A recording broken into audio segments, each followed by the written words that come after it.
السلام علیکم ورحمۃ اللہ وبرکاتہ۔ حضرت والا امام وقت امام عصر حضرت علامہ مولانا قبلہ مفتی اختر رضا خان صاحب دعوت برکاتہم العالیہ جو اس وقت ہمارے غریب خانے پر تشریف فرما ہے، ان کا کن الفاظوں سے شکر ادا کروں؟ میری زبان میرا دل سے قاصر ہے، اور میں آپ سب کا بھی شکر گزار ہوں کہ آپ سب یہاں تشریف لائے ہماری مختصر سی دعوت میں۔ اللہ تبارک و تعالیٰ کا بے انتہا کرم ہے کہ حضرت نے مجھ فقیر کی دعوت کو قبول فرمایا اور ابوظہبی کی سرزمین پر ایک نئی رونق بکھیر دی۔ ایسے علماء، ایسے مشائخ ہم نے کم ہی دیکھے کہ یہ وہ لوگ ہیں کہ جن کا چہرہ دیکھ کر اللہ یاد آ جاتا ہے۔ حدیث قدسی ایک یاد آئی جو حضرت سے ہی پچھلی جمعہ کو سنی تھی، حاکم میں ہے، حدیث قدسی ہے، حاکم نے اس کو صحیح لکھا کہ اللہ تبارک و تعالیٰ فرماتا ہے ان اولیائی من عبادی و احبائی من خلقی الذین یذکرون بذکری وَأُذْكَرُوا بِذِكْرِهِمْ، کہ اللہ تبارک و تعالیٰ کا ارشاد ہے، سرکار اسے ہمیں تک پہنچاتے ہیں کہ اللہ تبارک و تعالیٰ فرماتا ہے کہ میرے سب سے پسندیدہ بندے میری خلقت میں، میرے اولیاء اللہ وہ ہیں کہ جب میرا نام لیا جائے، میرا ذکر کیا جائے تو ان کی بھی یاد آتی ہے، اور جب ان کا ذکر اور جب میرا ذکر کیا جائے تو ان کی یاد آتی ہے، اور جب ان کا ذکر کیا جائے تو میری یاد آتی ہے۔ یہ حضرت سے میں نے حدیث سنی، میں نے پڑھی بھی الحمدللہ، اور پچھلی جمعہ کو حضرت نے اسی موضوع پر کراچی میں حضرت شاہ صاحب کی مسجد میمن مسجد میں خطاب فرمایا۔ حضرت والا کی بے شمار کرامات اور حضرت کا جو عرفان ہے اس کا میں ایک جھلک آپ کے سامنے پیش کرنا چاہتا ہوں، اسی لیے میں حاضر ہو گیا آپ کے سامنے، ورنہ میری کوئی بساط نہیں، میری ہمت نہیں ہے کہ میں اس عظیم ہستی کے سامنے آپ کے سامنے کچھ عرض کروں۔ پچھلی جو میرا گزر ہوا کراچی جانے سے پہلے تو ہمارے ایک دوست نے ایک کیسٹ لا کے مجھے دی جس میں ایک نعت سنائی اس نے مجھے۔ جیسے ہی میں نے وہ نعت شریف کی کیسٹ لگائی تو 10-15 سیکنڈ کے بعد مجھے ایک عجیب سی گھبراہٹ محسوس ہوئی۔ میں نے کہا یہ نعت مجھے نہیں سننی، یہ نعت مجھے نہیں سننی۔ میرے بہت اچھے عزیز دوست انہوں نے کہا یہ نعت بڑی مشہور ہوئی ہے پاکستان ہندوستان میں اور بڑی اچھی نعت ہے، بہت اچھی ہے، سنیے آپ۔ 10-15 سیکنڈ سننے کے بعد میں نے کہا یہ نعت ٹھیک نہیں ہے، اس کو بند کر دیجیے، اور میں نے وہ کیسٹ بھی میرے دوست کو واپس کر دی، اس لیے کہ اس نعت میں دف جیسی کچھ آواز بجائی جا رہی تھی۔ میرے دوست سے میں نے کہا کہ اس میں دف ہے، اس نے کہا اس میں دف نہیں ہے، اس میں اللہ کا ذکر ہے۔ تو میں نے اس سے یہی عرض کیا کہ اس میں اللہ کا ذکر ایسے کیا جا رہا ہے کہ اس کو معاذ اللہ دف کی آواز پہ لایا جائے تاکہ لوگ اس کو دف سمجھے، بار کیا۔ اور میرا دل چاہا کہ جب میں کراچی جاؤں گا تو دارالمجدیہ میں یہ مسئلہ پوچھوں گا کہ ایسی نعت کا سننا سنانا پڑھنا کیسا ہے کہ جس میں دف کا استعمال ہو یا کسی بھی طرح کے میوزک کا استعمال ہو، یا معاذ اللہ ایسی آواز حلق سے نکالی جائے جس میں دف جیسی آواز محسوس ہو۔ جب میں کراچی پہنچا تو ایک اور دوست نے مجھ سے کہا کہ فلاں بزرگ جو ٹی وی پر آتے ہیں انہوں نے فتویٰ دیا ہے کہ تمام علماء کی یہ رائے ہے، متفقہ رائے ہے معاذ اللہ، کہ ویڈیو نکالنا، کھینچنا، تصویر نکالنا اور اس سے تبلیغ کے کام لینا یہ جائز ہے۔ مجھے اسی وقت اس پر غصہ آیا، میں نے کہا کہ یہ آپ اپنی طرف سے مت کہیے، اور جس آدمی نے بھی یہ کہا ہوگا وہ اس نے ٹھیک نہیں کہا۔ بارہ وقت بہت قلیل تھا میرے پاس اور میں حاضر نہیں ہو سکا دارالمجدیہ میں فتویٰ لینے کے لیے۔ حضرت علامہ حضرت صاحب جمعے کی نماز ادا فرمانے کے لیے، ہماری امامت کرنے کے لیے میمن مسجد کھوڑی گاز میں تشریف لائے، اور وہاں پر آپ نے سرکار دو عالم صلی اللہ تعالی علیہ وسلم کو کس طرح اللہ تبارک و تعالی نے ہمارا دنیا اور آخرت میں وسیلہ بنایا ہے اس موضوع پر آپ نے ایک تقریر ارشاد فرمائی۔ 10-12 منٹ کی تقریر تھی، اور اچانک ہی جیسے حضرت ہمارا دل پڑھ رہے ہوں اچانک ہی آپ نے موضوع کو روکا اور اسی وقت ارشاد فرمایا کہ ویڈیو نکالنا اور ٹی وی پر آنا یہ ناجائز ہے. ویڈیو نکالنا، ٹی وی پر آنا، اس کو ناجائز بتایا حضرت نے، اور یہ بھی بتایا کہ کوئی ایسی نعت جس میں تف کا استعمال ہو، میوزک کا استعمال ہو، یا حلق سے معاذ اللہ ایسی آواز نکالی جائے کہ جیسے تف محسوس ہو، وہ بھی ناجائز ہے. یہ میں اپنی جو ہے ایک گزارش جو پیش کرنا چاہتا تھا، اس کو میں سمجھتا ہوں کہ حضرت کی کرامت ہے. حضرت کی کرامت ہے کہ میں نے سوال نہیں کیا، لیکن اس مجمع میں حضرت صاحب نے اسی وقت جو ہے وہ دونوں سوالوں کا جواب عطا فرما دیا. یہ اللہ تبارک و تعالیٰ کا بھی انتہا کرم ہے، احسان ہے کہ ہمارے درمیان نبی کے وارث موجود ہیں. الحمدللہ رب العالمین.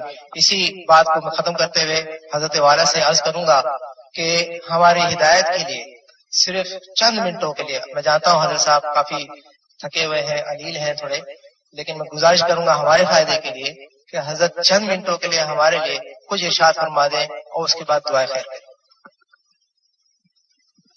نعرہ تکبیر، نعرہ رسالت، فیضان رضا، حضرت علامہ مفتی صاحب.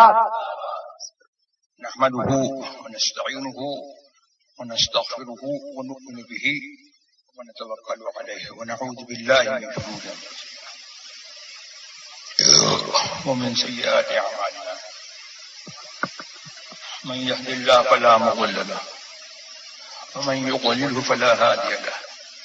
ونشهد ان لا اله الا الله وحده لا شريك له. ونشهد ان سيدنا مولانا محمد عبده ورسوله بالهدى ودين الحق صلى الله تبارك وتعالى عليه وعلى اله وصحبه اجمعين وبارك وسلم.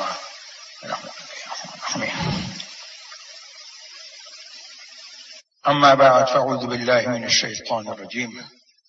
محمد رسول الله صدق الله مولانا العلي العظيم وبلغنا رسوله النبي الكريم الامين المجيد ونحن على ذلك لمن الشاهدين والشاكرين. الحمد لله رب العالمين.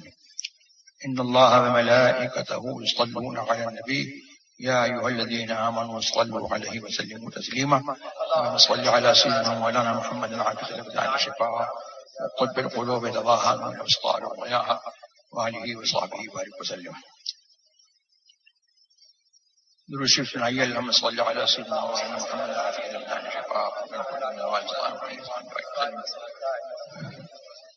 غوث اعظم بمن بسر اسامہ مدد، قبلہ دی مدد، کعبہ ایمان مدد، انتظار کرم تست، من عین رائے خدا جویو خدا بینو خدا دا مدد. وقت بہت ہو چکا ہے اور تھوڑی سی مسافت طے کرنے کے لیے ٹریفک کے مراحل سے گزرنا پڑتا ہے اور بہت وقت لگتا ہے. تو اس لحاظ سے ہم لوگ بہت دور سے آئے ہیں اور بہت دور ہم کو جانا بھی ہے، اور کل بھی کچھ مصروفیات ہیں، دوسرے دن بھی مصروفیات ہیں. اس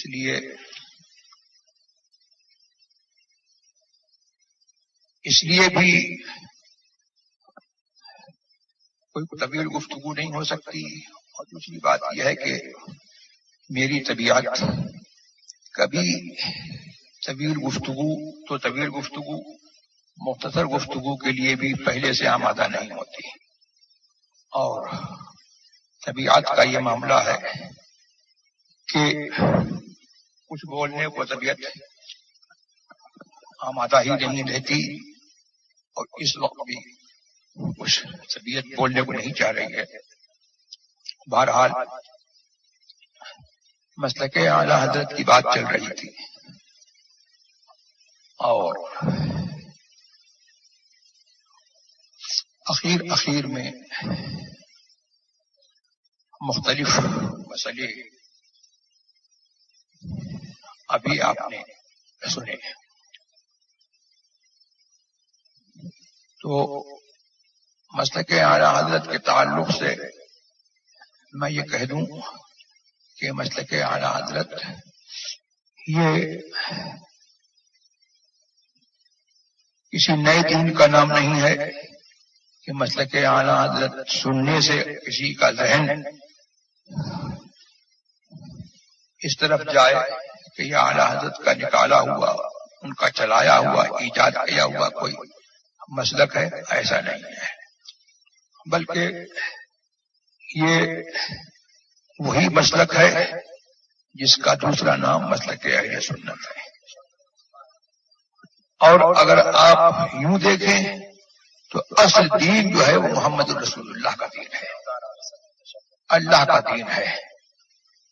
اور مسلک اہل سنت بھی اس اعتبار سے یہ نئی اصطلاح ہے جو حضور کے زمانے میں نہیں تھی۔ تو اس اعتبار سے کہ جو چیز حضور کے زمانے میں نہیں تھی، تو اس کو اگر میں یہ کہہ دوں کہ مسلک اہل سنت بھی بدعت ہے تو بیجا نہیں ہے، لیکن بدعت کے تعلق سے ہمارا ذہن وہ نہیں ہے جو اہل بدعت کا ہے۔ ان کا ذہن یہ ہے کہ حضور کے زمانے میں جو نہیں ہوا وہ سب کا سب ناجائز، حرام، بلکہ شرک۔ تو یہ ہمارا ذہن ایسا نہیں ہے، بلکہ ہمارے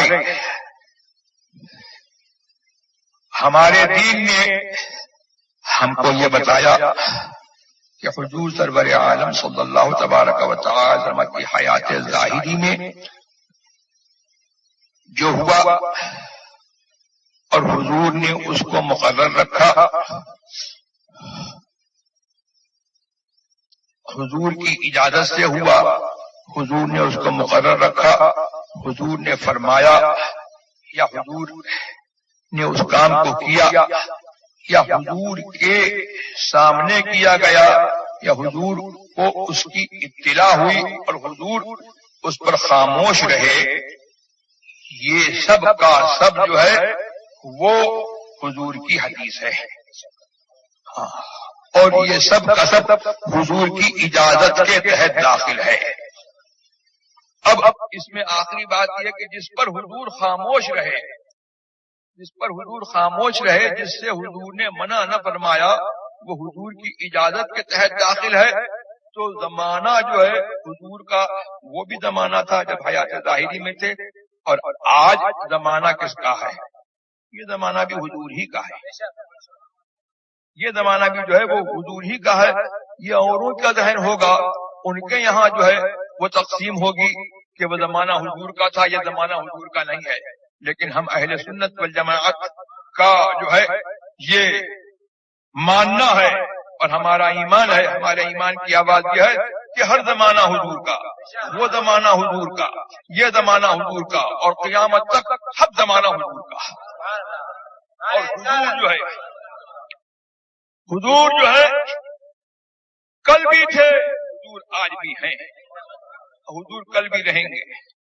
اور پھر کیسے وصف رسالت کے ساتھ جیسے تشریف فرماتے دنیا میں، ایسے ہی جو ہے وصف رسالت کے ساتھ جو ہے آج بھی جو ہے موجود ہیں، اور کل قیامت تک جو ہے اللہ کے رسول رہیں گے۔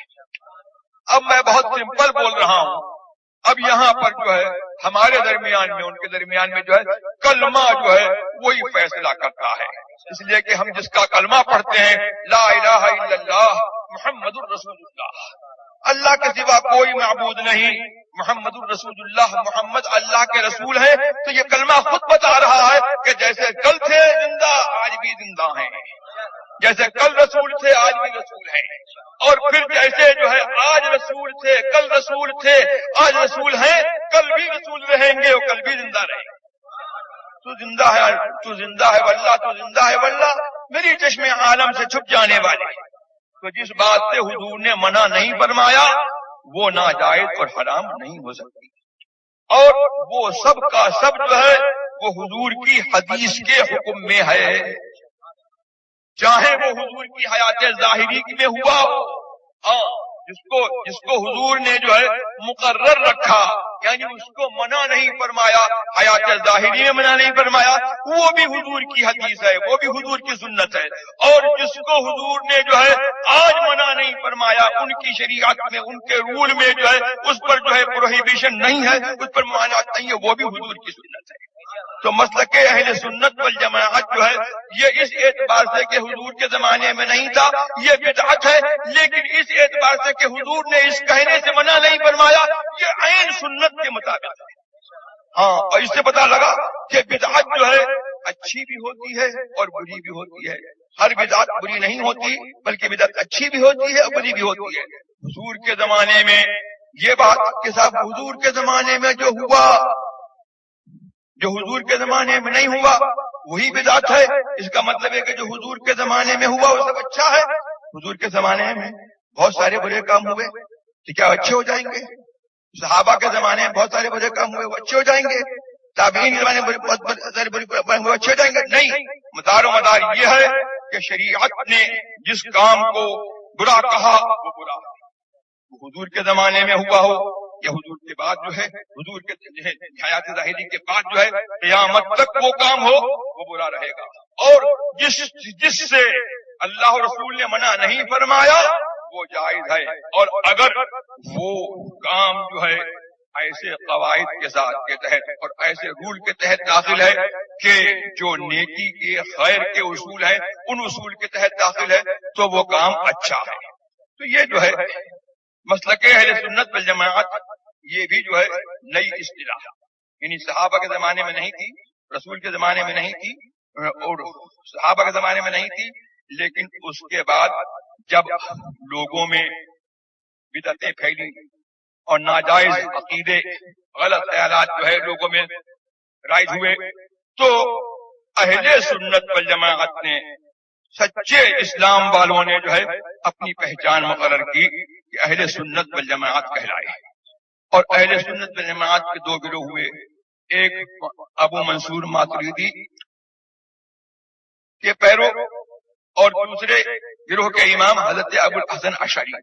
تو ہمارے امام اہل سنت ابو منصور ماتریدی ہیں، اس اعتبار سے جو ہے ہم تمام علماء اور عوام اعلی حضرت اور اعلی حضرت کے متبصرین مریدین اور اعلی حضرت کے مسلک پر چلنے والے یہ سب جو ہیں ان سب کے امام جو ہیں وہ کون ہیں؟ ابو منصور ماتریدی ہیں۔ تو اب مسلک اہل سنت والجماعت یہ جو ہے اہل حق کی پہچان اس زمانے سے مقرر ہوئی، پھر ہر زمانے میں پہچانیں ہوتی رہیں، بدلتی رہیں، یہاں تک کہ اس زمانے میں مسلک اہل سنت جو ہے اس نام سے، مسلک اعلی حضرت کے نام سے جو ہے پہچانا جاتا ہے۔ جب اعلی حضرت کا نام آ جاتا ہے تو اب جو ہے وہ یہ ذہن جو ہے خود جو ہے اس بات کی طرف پھرتا ہے کہ اہل سنت والجماعت وہ لوگ جو اعلی حضرت عظیم البرکت فاضل بریلوی رضی اللہ تبارک عنہ کی تشریحات کو اور ان کی تشریحات کو اور جو ان کے عقائد پر جو لوگ ہیں جن کو عوام کی زبان میں جو ہے بریلوی کہا جاتا ہے، یہ اہل حق۔ تو یہ اللہ کا بڑا فضل ہے کہ اعلی حضرت کو اللہ تعالیٰ نے اس زمانے میں معیار حق بنایا۔ اور یہ بات ایسی نہیں ہے کہ اس بات کو جو ہے کچھ ہندوستانیوں نے جو ہے روایت دے دیا، یہ جو ہے خدا کی دین ہے، انہوں نے رسول اللہ کے دین کی خدمت کی، اللہ کے دین کی خدمت کی، تو جہاں سے دین نکلا وہاں کے علماء نے جو ہے یہ معیار بنایا۔ حضرت علامہ مغربی کہتے تھے کہ ہمارے پاس اگر کوئی شخص آتا ہے تو ہم اس سے جو ہے سوال کرتے ہیں ہندوستان سے، سألناه عن الشیخ احمد رضا، اذا جاء رجل من الهند سألناه عن الشيخ احمد رضا فإن مدحه علمنا انه من اهل السنة وإن ذمه علمنا انه من اهل البدع۔ اگر ہندوستان سے ہمارے پاس کوئی آتا ہے تو ہم اس سے امام احمد رضا کے بارے میں پوچھتے ہیں کہ ان کے بارے میں کیا کہتے ہیں، ان کی تعریف کرتا ہے تو ہم سمجھ لیتے ہیں کہ یہ اہل حق میں سے ہے، اہل سنت میں سے ہے، اگر ان کی برائی کرتا ہے تو ہم سمجھ لیتے ہیں کہ یہ اہل باطل میں سے ہے۔ تو بہرحال تو یہ مسلک اعلی حضرت کی یہ بات ہے، تو مسلک اعلی حضرت کی بات ہو رہی تھی تو میں نے جو ہے اس وجہ سے جو ہے یہاں پر آیت کریمہ پڑھی کہ محمد الرسول اللہ، محمد اللہ کے رسول ہیں. تو یہ آیت کریمہ کا بھی جز ہے اور جو ہے یہاں سے آیت کریمہ شروع ہوتی ہے اور یہ ہمارے کلمے کا بھی جز ہے. لا الہ الا اللہ محمد الرسول اللہ. اللہ کے سوا کوئی معبود نہیں, محمد الرسول اللہ, محمد اللہ کے رسول ہیں صلی اللہ تعالی علیہ وسلم. یہ کلمہ جو ہے ہمارے ایمان کی بھی پہچان ہے اور یہ کلمہ جو ہے ذکر میں بھی بولا جاتا ہے, ذکر میں بھی پڑھا جاتا ہے, اس کا ذکر بھی کیا جاتا ہے. اور جب کوئی آدمی جو ہے اپنے آپ کو ایز اے مسلم ڈکلیئر کرتا ہے تو یہی کلمہ پڑھتا ہے, اس سے پڑھوایا جاتا ہے لا الہ الا اللہ محمد الرسول اللہ. تو میں پوچھتا ہوں کہ اس میں جو ہے یہ دو پارٹ کیوں رکھے گئے ہیں؟ لا الہ الا اللہ محمد الرسول اللہ, اللہ کے سوا کوئی معبود نہیں, محمد الرسول اللہ, محمد اللہ کے رسول ہیں صلی اللہ تعالی وسلم. تو اس جو ہے ہم نے جب کلمے پر غور کیا تو ہم کو معلوم پڑا کہ کلمے والے کون ہیں, وہ وسیلے والے ہیں. کلمہ بتا رہا ہے ہم کو کہ جب تک محمد کا وسیلہ نہیں ہوگا ایمان نہیں ہوگا. محمد الرسول اللہ کہوگے جبھی تو مومن ہوگے, محمد الرسول اللہ کہوگے تو مومن ہوگے, اور خالی لا الہ الا اللہ کہوگے تو مومن ہو جاؤ گے, نہیں ہوگے نا. تو محمد الرسول اللہ جو ہے ویریفائی کر رہا ہے کہ یہ وسیلے والوں کا مسلک جو ہے وہی جو ہے وہ صحیح سچا مسلک ہے اور وہی صحیح دین ہے. تو یہ جو ہے کلمے سے ہم کو پتا لگا, اور کلمے سے ہم کو یہ بھی پتا لگا کہ حضور کا نام جو ہے وہ شرط ایمان ہے اور حضور کا ذکر جو ہے وہ اللہ تبارک تعالیٰ کا ذکر ہے, اور حضور کی تعظیم جو ہے وہ جو ہے اللہ کی تعظیم کے لیے شرط ہے. اس لیے کہ لا الہ الا اللہ, اللہ کے سوا کوئی معبود نہیں, یہ ہرگز جو ہے تنہا قبول نہیں ہے جب تک کہ محمد الرسول اللہ نہ کہا جائے. تو محمد الرسول اللہ کہا تو یہ جو ہے معلوم ہوا کہ حضور کا نام شرط ایمان ہے, حضور کا نام جو ہے شرط ذکر ہے, اور حضور کا نام جو ہے اور حضور کی کا نام جو ہے وہ شرط عبادت بھی ہے. اس کا مطلب یہ ہوا کہ حضور کا نام جو ہے جب شرط عبادت ہے تو اللہ تبارک و تعالی نے اپنی عین عبادت میں حضور کی تعظیم کو جو ہے فرض کیا. اپنی عین عبادت میں حضور کی تعظیم کو فرض کیا کہ اگر حضور کی تعظیم نہیں ہوگی تو نہ ایمان ہوگا, نہ ذکر ہوگا, نہ اللہ کی محبت ہوگی, نہ اللہ کی معرفت ہوگی, نہ اللہ کی عبادت ہوگی, نہ اللہ کی تعظیم ہوگی, کچھ نہیں ہوگا. یہ ہوا. اور دوسری بات یہ ہے کہ ہمارا عقیدہ کیا ہے کہ ہمارے سرکار اللہ کے رسول جو ہے جیسے کل زندہ تھے ویسے آج بھی اپنے قبر شریف میں زندہ ہیں کہ نہیں ہیں. تو محمد الرسول اللہ, محمد اللہ کے رسول ہیں کہ تھے؟ محمد اللہ کے رسول ہیں. تو کلمے سے پتہ لگ رہا ہے کہ محمد اللہ کے رسول ہیں. تو معلوم یہ ہوا کہ کلمہ جو ہے یہ بتا رہا ہے کہ ایمان جو ہے انہی لوگوں کا ہے, دین انہی لوگوں کا ہے, اور کلمہ انہی لوگوں کا ہے, اور اہل کلمہ وہی ہے جو یہ اس عقیدے کے ساتھ کلمہ پڑھتے ہیں کہ ہمارا رسول جو ہے وہ زندہ ہے. ہمارا رسول جو ہے کیا ہے؟ زندہ ہے. اور ہمارا رسول جو ہے اس جان کی زندہ ہے کہ وہ کل بھی اللہ کا رسول تھا, آج بھی اللہ کا رسول ہے, اور آج بھی وہ زندہ ہے, اور قیامت تک وہ زندہ رہے گا. تو زندہ ہے واللہ, تو زندہ ہے واللہ, میری چشم عالم سے چھپ جانے والے. اب پھر دیکھیے یہاں پر محمد الرسول اللہ, محمد اللہ کے رسول ہیں. اللہ تبارک و تعالی نے نبی اور بھی بھیجے, مرسلان اعظام اور بھی بھیجے, لیکن جو ہے ہمیں جو ہے ایمان, ہماری ڈیوٹی لگائی گئی کہ ہم ایمان لائیں. اور سب پر ایمان لانے کے لیے جو ہے مطلب ہے کہ یہ نہیں ہے کہ ہم کسی رسول کو نہ مانیں. آمن الرسول بما انزل الیہ والمؤمنون كل آمن باللہ وملائکتہ وکتبہ ورسلہ لا نفرق بین احد من رسلہ. یہ رسول ایمان لایا اور مسلمان ایمان لائے. کاہے پر؟ بما انزل الیہ, جو رسول پر نازل ہوا اس پر ایمان لائے, اور مسلمان بھی ایمان لائے, سب ایمان لائے اللہ پر, اس کے فرشتوں پر, اس کے سارے رسولوں پر. لا نفرق بین احد من رسلہ. لیکن ہاں ایمان لانے میں ہم جو ہے کسی کے درمیان جو ہے فرق نہیں کرتے کہ اس پر ایمان لائیں اس پر ایمان نہ لائیں، سب پر ایمان لانا ضروری ہے۔ تو کلمے سے پتہ لگائیے کہ کلمہ جس کا پڑھ رہے ہو تو اس کے دین کی ہر بات کو ماننا ضروری ہے۔ اگر اس کے دین میں سے جو ہے ایک کسی بات کا بھی انکار کر دیا تو پھر یہ کلمہ جو ہے پڑھنا جو ہے زبان سے کلمہ پڑھنا جو ہے کافی نہیں ہوگا، اور ایمان جو ہے آپ کا جو ہے وہ آپ کا ایمان جو ہے وہ معتبر نہیں ہوگا جب تک کہ اس کے دین کی ساری باتوں پر جو ہے آپ یقین نہ رکھیں اور ایمان نہ لائیں۔ تو اب یہاں پر جو ہے ہم کو ڈیوٹی تو ہماری یہی ہے کہ ہم سب پر ایمان لائیں، تمام جو ہے باتوں پر ایمان لائیں، لیکن ہم سے پڑھوایا گیا کیا؟ محمد الرسول اللہ، محمد اللہ کے رسول ہیں، یہ ہم سے پڑھوایا گیا، اقرار ہم سے یہ کروایا گیا۔ تو یعنی اللہ تبارک و تعالیٰ نے اپنے نام کے ساتھ جو ہے رسول کا محمد کا نام ملایا، کسی اور کا نام نہیں ملایا، کسی اور کا نام نہیں ملایا، اپنے نام کے ساتھ اللہ نے جو ہے اپنے رسول کا اپنے حبیب کا نام ملایا۔ تو اس سے پتہ کیا لگا کہ نسبت جو ہے یہ ایک اسٹینڈرڈ ہے کسی کے مرتبے کو جو ہے پہچاننے کا۔ فلاں صاحب کا نوکر،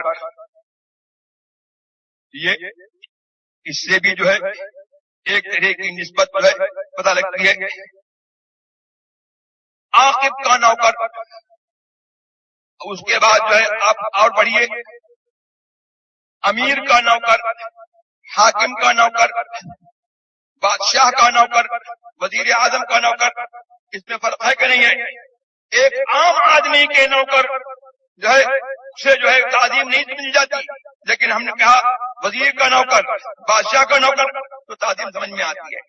یہاں پر جو ہے اللہ تبارک و تعالیٰ نے جو ہے فرمایا محمد الرسول اللہ، محمد اللہ کے رسول ہیں، تو اللہ سے کوئی بڑا ہے؟ اللہ سے بڑا کوئی نہیں ہے، اللہ سے بڑا کوئی نہیں ہے۔ اللہ نے جو سب سے بڑا ہے اس نے جو ہے اپنے نام کے ساتھ جو ہے محمد کا نام ملایا ہے، اور وہ بھی جو ہے وصف رسالت کے ساتھ ملایا ہے، وصف رسالت کے ساتھ جو ہے محمد کا نام ملایا ہے۔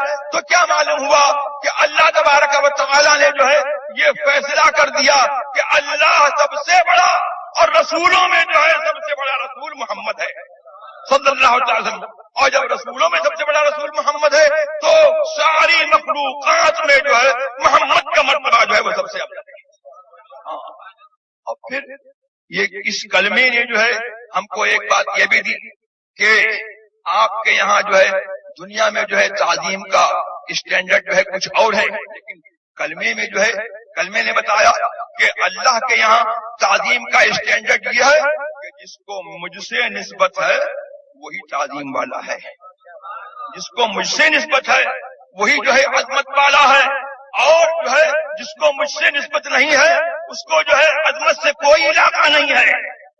جس کو مجھ سے نسبت ہے وہ میرا ہے، اور جس کو مجھ سے نسبت نہیں ہے وہ غیر اللہ ہے، وہ اللہ کا غیر ہے۔ جس کو اللہ سے نسبت نہیں ہے اور جس کو اللہ سے نسبت ہے وہ اللہ والا ہے۔ تو اب جو ہے اللہ نے ڈائریکٹ جو ہے اپنے رسول کو جو ہے اپنی طرف منسوب فرمایا۔ معلوم یہ ہوا کہ ڈائریکٹ جو ہے سرکار کا یہ مرتبہ ہے کہ سرکار کو اللہ سے جو ہے ڈائریکٹ نسبت ہے۔ اب اس کے بعد جو ہے ساری مخلوق کو جو ہے کہ ان سے جو ہے نسبت رکھے گی تو اللہ کے ان کے واسطے سے جو ہے وہ اللہ والی ہو سکتی ہے، اور ان کے بغیر جو ہے کوئی اللہ والا نہیں ہو سکتا۔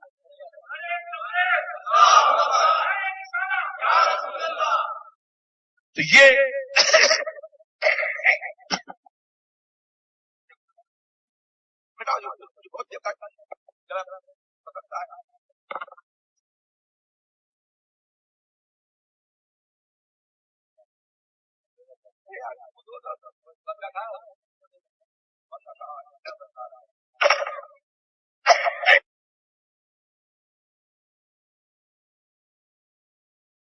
اللہ کی تعظیم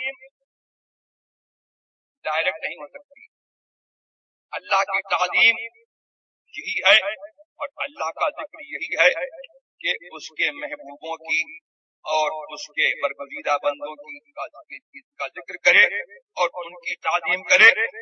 تو اللہ اللہ نے جن کو اپنی بارگاہ میں مقرر کیا ہے اور رسول کے واسطے سے ان کو جو ہے نسبت دی ہے، براہ راست اللہ نے جو ہے رسول کو اپنی بارگاہ سے منسوب کیا اور اپنی بارگاہ کا مقرر کیا، اور اس کے بعد جو ہے تقرب ان کے اوپر ختم، رسالت بھی ان کے اوپر ختم، اور اللہ کی کلوزنس اور اللہ سے نزدیکی وہ بھی ان کے اوپر ختم۔ اب جو اللہ کا مقرر بننا چاہتا ہے یا اللہ کے یہاں جو ہے کوئی مرتبہ لینا چاہتا ہے تو اس کے لیے جو ہے یہ ضروری ہے کہ وہ نسبت اپنی جو ہے رسول سے قائم کرے۔ تو اللہ نے رسول اللہ کو جو ہے اپنی بارگاہ کا وسیلہ بنایا اور رسول اللہ کو جو ہے سب کا وسیلہ بنایا۔ تو اس طریقے سے جو ہے یہ ایک چین ہے کہ اولیاء کرام جو ہے وہ ہمارا تمہارا وسیلہ ہیں رسول کی طرف، اور رسول جو ہے وہ سب کا وسیلہ ہے اللہ کی طرف۔ رسول جو ہے محمد صلی اللہ علیہ وسلم یہ سب کا وسیلہ ہے، اگلوں کا وسیلہ ہے، پچھلوں کا وسیلہ ہے، نبیوں کا وسیلہ ہے، رسولوں کا وسیلہ ہے، یہ سب کا وسیلہ جو ہے اللہ کی بارگاہ میں ہے۔ اور یہ انبیاء و مرسلین جو ہے اپنی اپنی امتوں کا وسیلہ ہیں، اور ہماری امت میں جو ہے جو اولیاء کاملین ہیں، علماء عاملین ہیں، یہ ہمارا تمہارا جو ہے وسیلہ ہے۔ تو مسلک اعلی حضرت جو ہے یہ توسل والوں کا دین ہے، وسیلے والوں کا دین ہے، اور تعظیم والوں کا دین ہے۔ اور یہ جو ہے دین کس کا ہے؟ یہ دین جو ہے وہ ذکر والوں کا دین ہے، اور اللہ کا ذکر جو ہے وہ کن کو ملتا ہے؟ یہ انہیں کو ملتا ہے کہ جن کے دل میں جو ہے محبوبان خدا کی یاد ہے، اور محبوبان خدا کے نیاز مند ہیں، اور جو ان کی نیاز ان کے لیے جو ہے جو ان کی تعظیم کرتے ہیں اور جو ان سے جو ہے نیاز کا جو ہے سلسلہ رکھتے ہیں، انہیں کو جو ہے اللہ کی یاد کی سعادت جو ہے ملتی ہے۔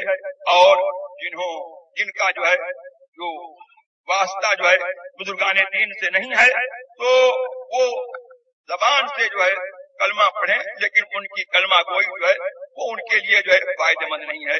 میری جو ہے میں نے بارہا جو ہے اس حدیث کو بیان کیا، کوئی صاحب بیان کر رہے تھے کہ ان احبائی من خلقی و اولیائی من عبادی الذین یذکرون بذکری اذکر بذکری، کہ میری خلق میں میرے پیارے اور میرے بندوں میں جو ہے میرے اولیاء وہ ہیں کہ ان کی یاد جو ہے وہ میری یاد سے وابستہ ہے، اور میری یاد ان کی یاد سے وابستہ ہے۔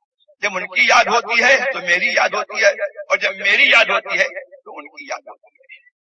تو کلمہ جو ہے یہ اہل مسلک اعلی حضرت جو ہے وہ بالکل جو ہے جو کلمے کی تعلیم ہے وہی مسلک اعلی حضرت ہے۔ اور ذکر کے بارے میں یہ میں کہہ دوں کہ ذکر تعظیم کے ساتھ، ادب کے ساتھ اور نہایت شریعت کے آداب کو ملحوظ رکھتے ہوئے یہ ہماری ذمہ داری ہے کہ ہم ذکر کو جو ہے بجا لائیں، اللہ کی یاد جو ہے کریں، اور تعظیم اور ادب کے ساتھ جو ہے اللہ کی یاد کریں۔ اس طور پر جو ہے اللہ تبارک و تعالیٰ کی یاد کرنا جو ہے شریعت ہے اس کی اجازت نہیں دیتی کہ جو دور جو ہے لہو و لعب کا ہے، گانے باجے کا، اس لیے کہ میرے سرکار نے تشریف فرمایا کہ مجھے اللہ تبارک و تعالیٰ نے جو ہے حکم دیا ہے کہ میں باجوں کو میٹوں، باجوں کو مٹانے کا حکم دیا ہے۔ تو باجوں کو مٹانے کا مطلب کیا ہے؟ یعنی شریعت میں جو ہے باجوں کی کوئی گنجائش نہیں ہے، اور لہو و لعب کی ہمارے یہاں جو ہے کوئی گنجائش نہیں ہے۔ نکاح کے لیے جو ہے ضرور اعلان کے طور پر، وہ بھی لہو و لعب کے طور پر نہیں بلکہ کہ نکاح ہو رہا ہے تو نکاح کے لیے جو ہے ضرور جو ہے وہ دف کی اجازت آئی کہ اعلنوا هذا النکاح واضربوا علیہ بالدفوف، اس نکاح کا اعلان کرو، اور اس کا طریقہ بتایا کہ جب نکاح ہو تو ڈھول بجاؤ، لیکن اس ڈھول میں بھی جو ہے وہ کون سے ڈھول کی اجازت تھی؟ جس میں گھنگرو نہ ہو، دھپ دھپ جو ہے آواز جو ہے بہت ہی بھدی آواز جو ہے مطلب کہ جس سے نکلتی ہے، اور اس سے جو ہے مدھر آواز، سریلی آواز، گھنگرو والی آواز میں نہیں ہو، وہ اس ڈھول کی جو ہے اجازت تھی۔ لیکن ہمارے علماء نے جب یہ دیکھا کہ لوگوں نے اس دف کو جو ہے لہو و لعب کے لیے اور اپنے طرف کے لیے اور ناجائز طور پر جو ہے وہ کفار و منافقین اور بد ادکار لوگوں سے مشابہت کے طور پر جو ہے انہوں نے جو ہے اس میں جو ہے بہت ساری شکلیں نکال لی اور بہت ساری وسعت پیدا کر دی اور اس کو استعمال کرنے لگے. تو اعلیٰ حضرت نے کتاب لکھی, یہ ہٹا دیجیے گا میرا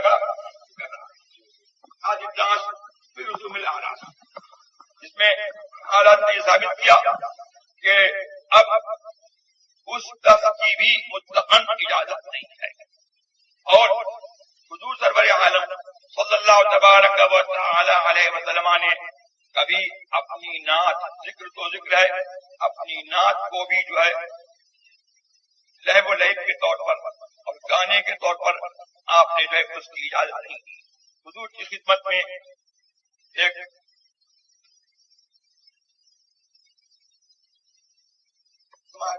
کہ تم اپنی نظر پوری کرو, یہ ابتدائی اسلام کا زمانہ تھا.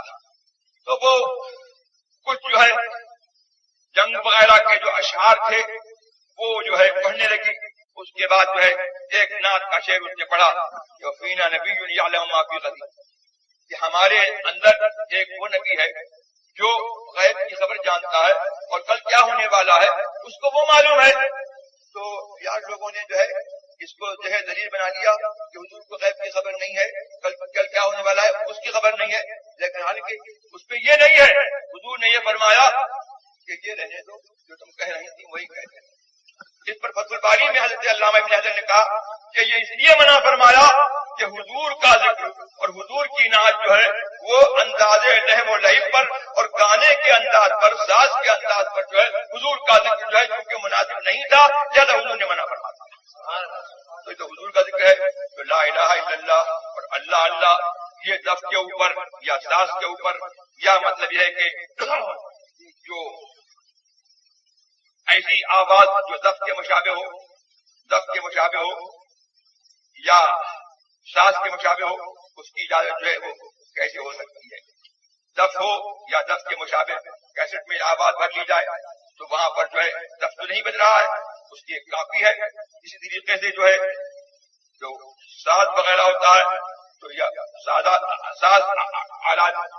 ساز کے آلات جو ہے وہ حاضر کیے جائیں, یا کیسٹ میں وہ جو ہے ان آواز کو جو ہے ان آوازوں کو بجایا جائے تو ان کا بجانا اور سننا ناجائز ہے.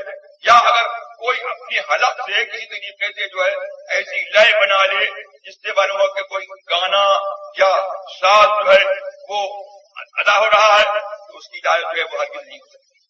اور ہم نے جو ہے اس کی اجازت جو ہے نہیں دی, میرے طرف منسوخ کیا کہ میں نے اجازت دے دی ہے, میں نے اس کی اجازت نہیں دی. عام نمبر سے مطلب اب بعض لوگوں نے یہ کیا کہ جاندار کی تصویروں کھنچوانا, اپنی تصویر کھینچنا کھنچوانا, یہ تو لوگوں میں عام ہو گیا ہے اور جو ہے اس پر جو ہے کوئی نہیں سمجھتے ہیں. لیکن شریعت نے, ہماری شریعت میں اس کی کوئی اجازت نہیں. جاندار کی تصویر کھینچنا کھنچوانا حد تواتر حدیث جو ہے اس کی حد تواتر تک پہنچ چکی ہے کہ حرام ہے. سرکار نے جو ہے حضور نبی کریم علیہ السلام نے حضرت عائشہ رضی اللہ عنہا سے بخاری شریف میں جو ہے متعدد حدیثوں میں ہے یہ ہے کہ سرکار نے دیکھا کہ پردہ جو ہے لٹک رہا ہے, اس میں جو ہے تصویریں ہیں. یا ایک روایت میں یہ بھی ہے کہ گدا تھا کوئی یا کوئی اونچا تکیا تھا جس میں جو ہے تصویریں تھیں, تو سرکار اپنے کاشانے یا دس میں تشریف نہیں لے گئے. حضرت عائشہ پوچھتی ہیں کہ کیا بات ہے؟ فرمایا کہ یہ تصویریں جو ہیں یہ کس لیے ہیں؟ تو انہوں نے فرمایا کہ یہ میں نے ایک گدا اور ایک جو ہے کارپیٹ آپ کے لیے ایک تکیا جو ہے اونچا پلو میں نے آپ کے لیے خریدا ہے تاکہ آپ اس پر ایک لگائیں, اس پر بیٹھیں. تو حضور نے فرمایا کہ یہ تصویروں کے بنانے والے قیامت کے دن جو ہے ان کے اوپر جو ہے عذاب ہوگا. ان سے کہا جائے گا کہ ان میں جو ہے روح کو اور ان کو زندہ کرو, پھر تصویر تصویریں تم نے بنائی ہیں، تو حضرت عائشہ رضی اللہ تبارک تعالیٰ نے تصویر بنائی تو نہیں تھی، تصویر خریدی تھی نا، ہاں بنائی تو نہیں تھی، لیکن یہ فرماتے ہیں کہ اس سے پتہ لگا، ابن حجر فرماتے ہیں کہ یہاں پر جو ہے یہ حدیث بیان کی گئی اس لیے کہ معلوم ہو کہ بنانے والے کا جو حکم ہے وہی جو ہے خریدنے والے کا اور استعمال کرنے والے کا، اس لیے کہ بنانے والا جو ہے وہ اسی لیے بناتا ہے کہ میری تصویر جو ہے بازار میں جو ہے مقبول ہو اور لوگ جو ہے اس کو خریدیں اور اس کو جو ہے استعمال کریں، تو جو بنانے والے کے لیے وعید ہے وہی جو ہے خریدنے والے کے لیے وعید ہے۔ اور پھر جو ہے متعدد حدیثوں میں یہ بھی آیا کہ حضور نے حضرت جبریل امین سے جو ہے حضرت جبریل امین نے حضور سے وعدہ کیا کہ میں فلاں شب آپ کے یہاں فلاں دن میں آپ کے یہاں حاضر ہوں گا، پر نہیں تشریف لائے۔ اب حضور آتے تھے باہر اور پھر اندر چلے جاتے تھے، حضور کے چہرے میں کرب کے آثار تھے۔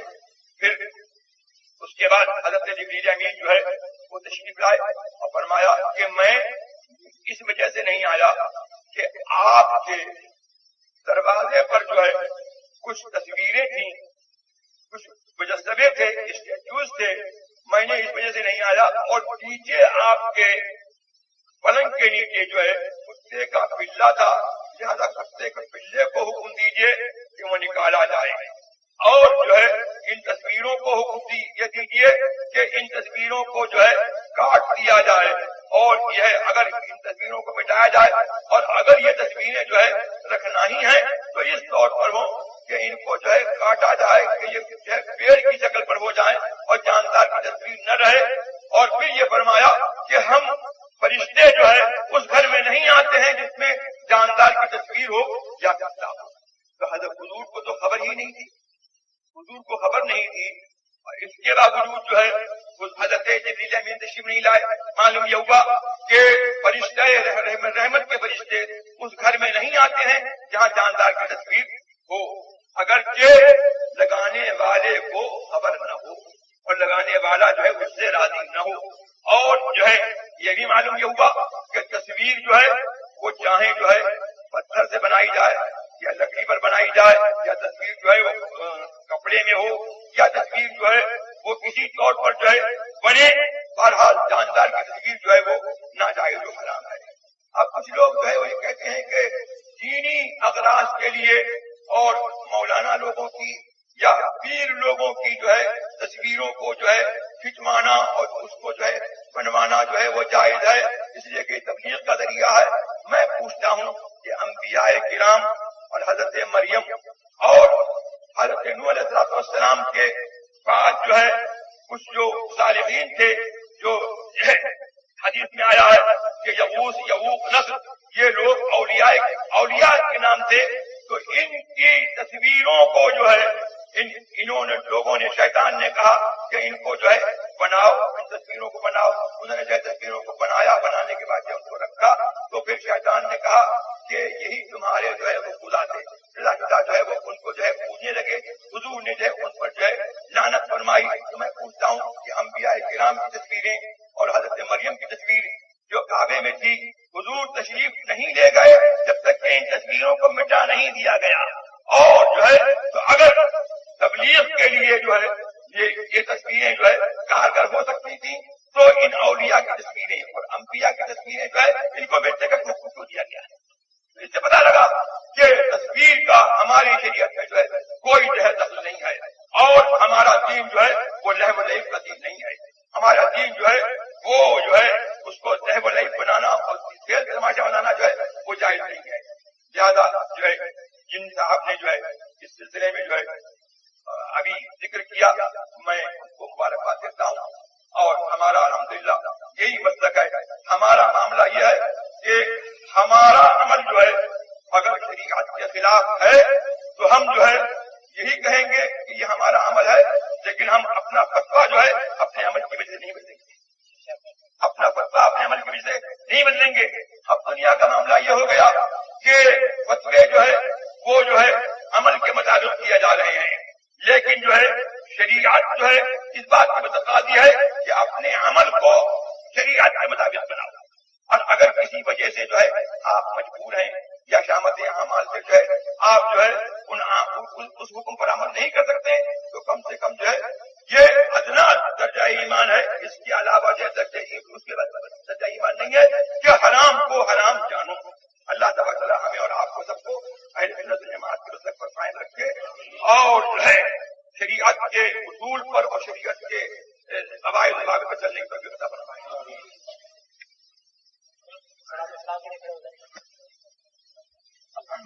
مصطفیٰ جان رحمت تیرا کو سلام شمع بز میں روایت پیدا کو سلام شمانی بڑی چمکا